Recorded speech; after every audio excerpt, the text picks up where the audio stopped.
that man asks her for her number, the one that was quiet, Uh-oh. rather than the one that was bragging, because you're No. No. Come on now. You pulling my chain. A woman who knows when to be quiet? No.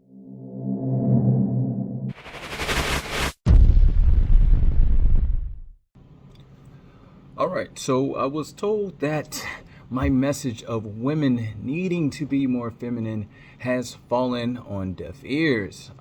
Reason being is because I'm a man, and women hate being told what to do from a man. They feel like I am a man. I am mansplaining.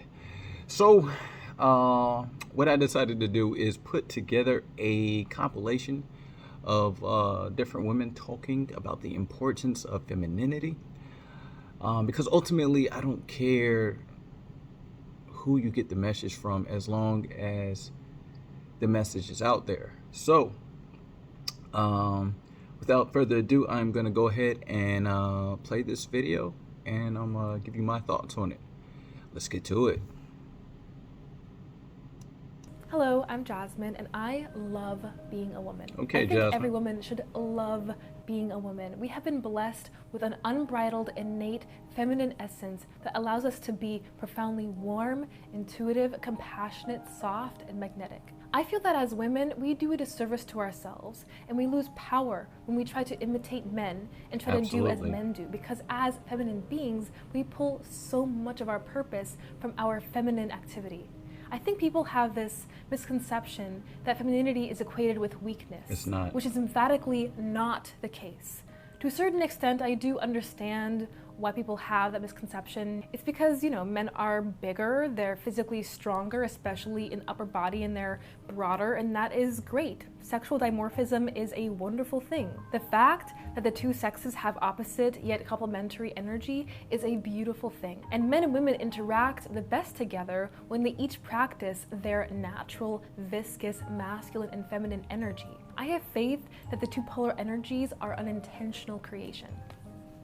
Ow, I just cracked my neck. She's so cute. Now, being feminine is not just about, wearing dresses, jewelry, and liking the color pink. In fact, I've met women who were not wearing anything particularly eye-catching or dressed in any particular feminine way, but they still radiated so much feminine energy through the way that they interacted with people, the way that they looked at you, how they talked to you, how they moved, how they carried themselves. So any woman can look feminine, but without feminine essence, feminine external adornment is useless, because in order to radiate something, you must contain it in the first place. Now, this brings me into what femininity actually is. What is femininity in essence? When you think of a woman, what exactly separates her from a man? What do you think of besides the physical? Personally, I think of a certain gentleness, soft-heartedness, and a certain magnetism that transcends anything physical. I think of kindness, gentleness, openness, softness, and a certain sincerity and a... Yo, if you notice, just in the couple minutes we've been watching her speak, she has displayed all those traits. So, people think like, okay, like being feminine is about like not doing like man things, but like you can do stuff like play sports or go for competitive jobs, but it's the demeanor, is how you carry yourself, and she displays femininity perfectly. Let's continue. and so genuine that it flows out of the woman, and the people around her feel that sincerity and her kindness and her genuine care for others. And those people cannot help but care for her as well, and can't help but want to be around her. Being feminine is also about being instead of doing. It's about knowing when to rest, knowing when to relax and let go. It's about receiving and feeling.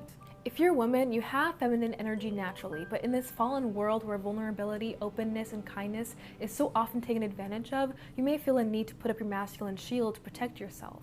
However, you can absolutely protect yourself without compromising your feminine essence, which I'll get into here as well. And I do think it's important for people to have both masculine and feminine traits, because if you are a woman, you have to be, discerning, or you're going to waste your energy. And you sometimes have to be assertive, but just as well, if you're a woman, it's of course natural for your core to lean feminine. And you very well may feel happier and more aligned and more peaceful. And yeah, she makes a good point here. So, if you're, doing something like going for a competitive job, that's when, being masculine can be advantageous to you. So, but still, you don't want to let a job take you out of your feminine frame. You're still going to have that masculine energy, but still, like the way you carry yourself, the way you talk, you still want to try to, stay within what your core is leaning to.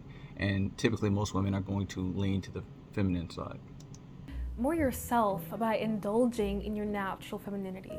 Femininity is very receptive. Even think about our sexual anatomy as women. Our vagina receives, right? We receive the man sexually, right? So why wouldn't that apply to other parts of our lives as well? Think about when you go out to dinner with a man. There's a reason why women appreciate it so much when a man offers to pay for dinner, pulls their chair out back and forward, offers to drive, opens the door for them. Now the hard thing about... Let me just say real quick, ladies, if you go on a date, you should not touch any doors. You should not touch your purse. Sit back in your feminine glory and let the man handle all that.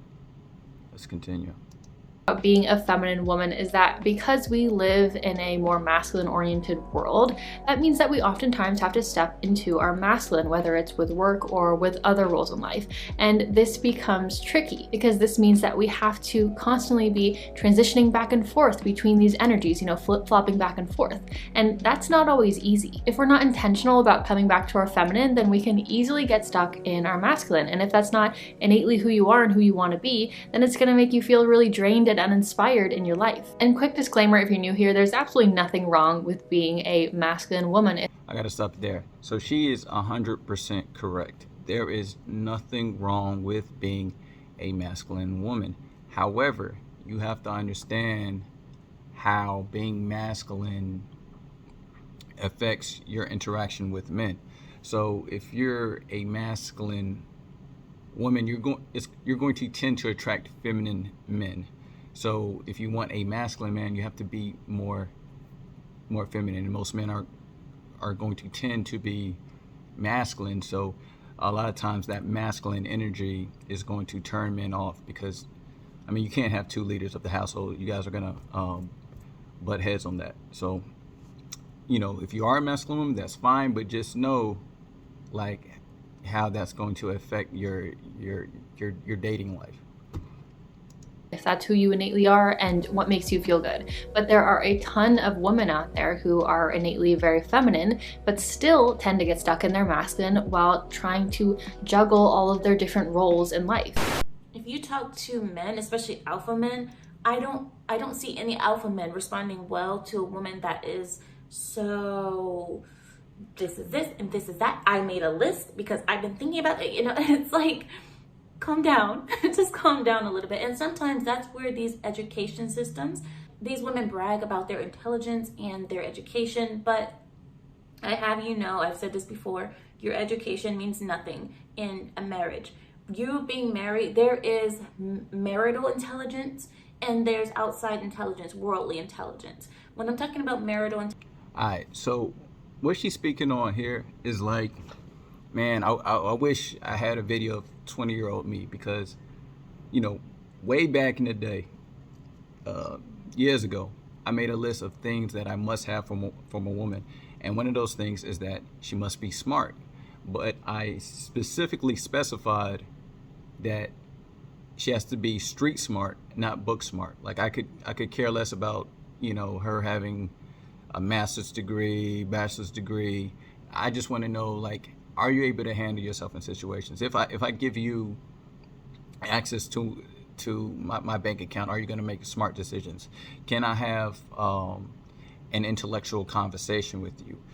Which is why I always get annoyed with the term sapiosexual, because it's often misused. Are you really turned on by someone talking about the space-time continuum, or do you really just want to have a stimulating conversation with somebody? Those are two different things. So you don't, that person doesn't have to be book smart for you to have an intellectual conversation with them. But yeah, she makes some good points here. Intelligence. This is intelligence and how to interact with your man, how to know certain etiquette with your husband, because I've been married for a long time. Well, not for a long time. I've been married 3 years now. So I have gotten used to my etiquette around my husband and my etiquette around other people. It's not the same. I don't treat my husband how I treat other people, and there's certain things that I will do for him that I wouldn't do for other people. I will cower to my husband. I will bow down to my husband because that's my husband. And in our religion and our culture, this is how it works. I believe that men should already have their day planned and invite the woman into their plan. Does that make sense? There's something about a man already having things that he's doing and you being invited in that kind of creates that dynamic, right? That dynamic of, I am coming into his world, I'm coming into his... Okay, so what she's talking about here is simply just allowing a man to lead and the woman coming in, as in the support role. So let me give you a quick story about that. So it was this one time I was dating a woman, and she was very well established, had a solid group of friends. And so when we first started dating, I wanted her to enjoy herself. So we typically went to her events and hung out with her friends. We didn't really do a lot of the things that I wanted to do. We were doing everything that she wanted to do, and going to her places. But I never really it wasn't really my vibe, me and her got along, but the things that she did, it just wasn't my cup of tea. Her friends there's nothing wrong with her friends, but it just wasn't my vibe. And so, eventually I was like, yo, let's try doing this. Let's go kick it with my peoples. And, things went so much better. Because before, when we was, hanging with her peoples and going to her events, I wasn't really happy, and she could tell I wasn't happy. But when I was with, in my environment with my people, I was much more relaxed. I was much more confident, and she liked seeing me in that atmosphere. And the reason it worked out that much better is because, now I'm in a leadership role where, I'm like, hey, I'm introducing her to her people. I'm making her feel included. I'm in my element here, and I can shine, right? So, it's a man's job to impress the woman, right? So, me being in that element where I can shine, and she was a feminine woman, so she enjoyed seeing me in that role, and she was happy being this supportive role and having me just, show her a good time. With going to her stuff, going to her events, it was like she has to show me a good time versus that. But, that's just kind of a quick example of what you mean about coming into the man's domain, and that way he can much better lead. We still hung out with her friends and did her events and stuff like that, but when you come into a man's world, he can better shine. Life, right? So, example, a man, if you like a girl, you text her, hey, I'm going to this restaurant later, I'm going to dinner, would you like to join me? That's perfect. Instead of saying, hey, what would you like to eat? Or what do you want to do? Just tell her, I'm going here, would you like to join me?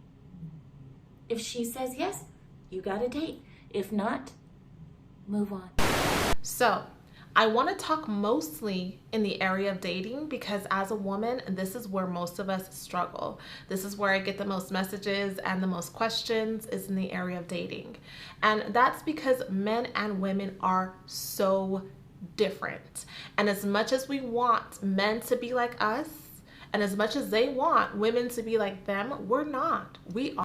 Listen, people want to fight against the biological differences between men and women, but it's actually creating more problems than it's fixing. I mean, we need to just go ahead and embrace the differences between men and women as a society, so that way we can better connect with each other. Are different. So whether or not you're in a relationship or you're even looking for a relationship, the fact of the matter is you came from a relationship.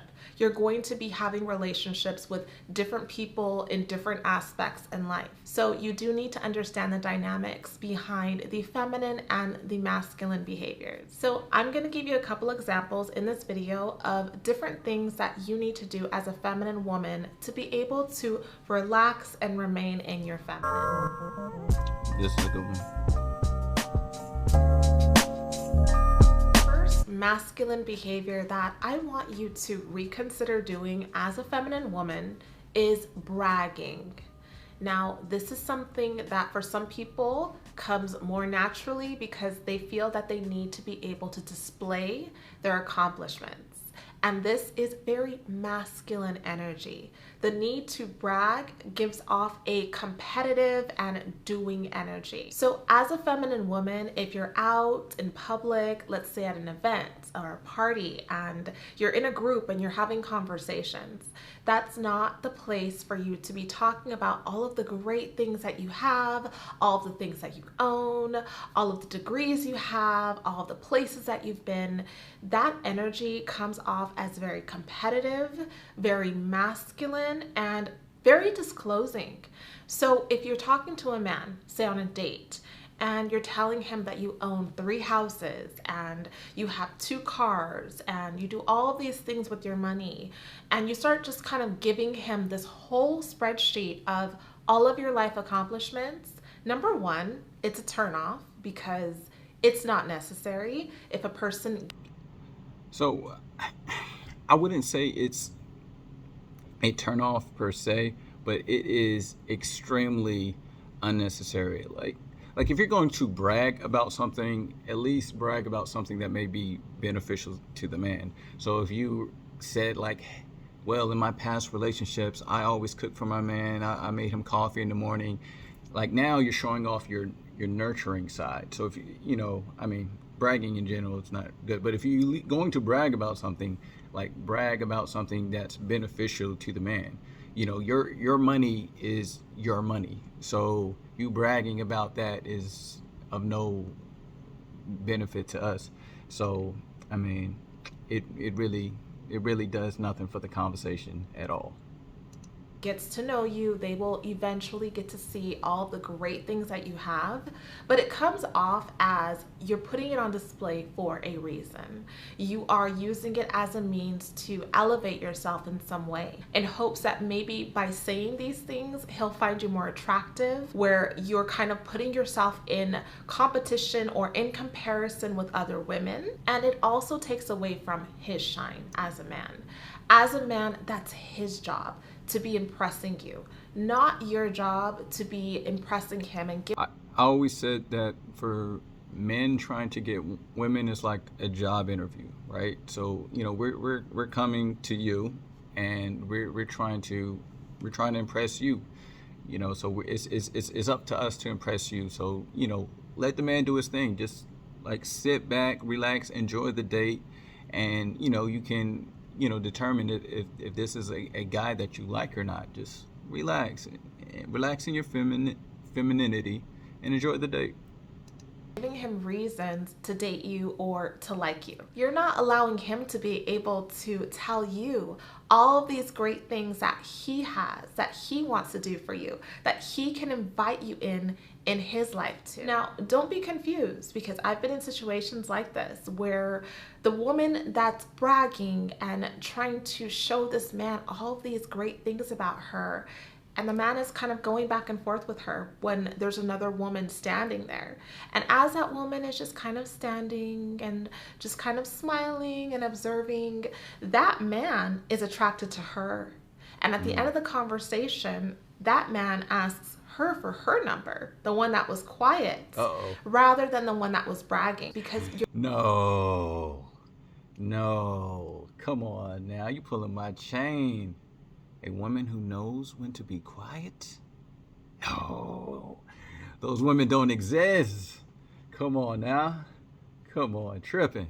You're telling him something about yourself if you feel like you have to do this. And there's another layer to that where some men will use that as a means to use you. So if you tell them that you own 3 houses and you have 2 cars and you make 7 figures, he might be like, oh, okay. And then he'll start using you for the wrong reasons. He'll start using you to be able to use your things and to be able to claim your things because you put it on display. So my dear, be very mindful of that. You don't need to disclose all of the things that you're doing and all the things that you are. It'll come out eventually on its own. You just need to relax, smile, listen, and rest in your femininity. All right, so she makes a good point there. And the point that she brings up can be used for men as well. So I always tell guys, never lead with your money. Because if you lead with your money, you know what I'm saying, you can be taken advantage of, because that's what they're going to see. Oh, they got money, they looking to spend money, and they're going to take advantage of that. The thing with women, how men could take advantage of that is they can say, oh, she got money, so there's no point in me, paying for expensive dates. There's no point in me, taking her on expensive trips. So, it could be used against you. So that's not what you want to do. But with men, we have to be a little bit more tactful, because, us telling a woman, I have a really good job, I own my own house, that's us telling the woman what we have to offer. So we do need to, express some of the stuff that we have, because that's what we're saying we have to offer. When a woman is saying she got a nice job or she got a big house, like, that's not what you're offering to the man, though. You get what I'm saying? So it's what's advantageous to a man isn't necessarily advantageous to a woman. So you got to be really careful with that. That is all of the video. I hope you guys enjoyed it. I hope you guys got some good stuff from it, man. All those women definitely show signs of being marriage material. They're probably all married or about to get taken off the market real soon. So if you want to go see their full videos, I'll leave a link for their videos in the description below. If you're watching this on Facebook, go over to YouTube, subscribe to my channel, support your boy. And yeah, that's pretty much it. As always, let me know what you thought of the video. What points did you agree with? What points did you disagree with? Leave your comments below and let me know what you thought. And if you got anything out of this video, hit that like button. This is Agree to Disagree. I'm out.